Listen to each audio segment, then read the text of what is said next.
এখন রান্না হচ্ছে আমাদের করে হবে। এই যে আমাদের উজ্জ্বল ভাই পুরো মাংসর মতন করে সোয়াবিন রান্না করে।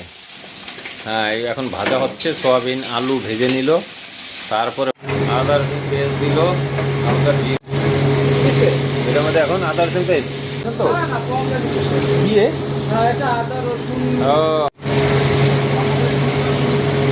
এর মধ্যে পেঁয়াজ দেবে পুরোটা দেখুন। হ্যাঁ, আপনারাও ঘরে করে খেতে পারবেন। হ্যাঁ ঠিক। সবাই জানেন, তারপরে একটু দেখুন, দেখলে হ্যাঁ, হ্যাঁ, রান্না করে খাবেন, খেতে হয়তো ভালো হবে আশা করি। ঠিক। সোয়াবিন আলু দিয়ে দিল আমার উজ্জ্বল ভাই। উজ্জ্বল ভাই কিছু বলতে চাচ্ছ? উজ্জ্বল ভাই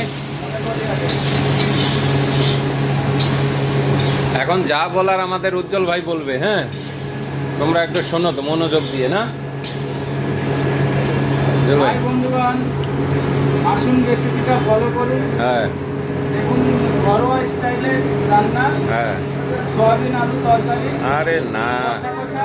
হ্যাঁ, আপনারা ঘরেও করে খেতে পারবেন, হ্যাঁ, এতে কোনো পেটের প্রবলেম হবে না। সিম্পল মশলা, হ্যাঁ, কাঁচা লঙ্কা, একটু আদা হ্যাঁ। বাটা, আর হচ্ছে আপনার পেঁয়াজ কুচি, টমেটো কুচি আরে না, দিয়ে রান্না। একদম তেল মশলা খুবই কম। আপনারা ঘরে করে খেতে পারবেন, পেটের কোনো প্রবলেম নেই। খুব সুস্বাদু রান্না, আপনারা ইচ্ছা করলে ঘরে ট্রাই করে খেতে পারেন। হ্যাঁ, এই যে হয়ে গেল।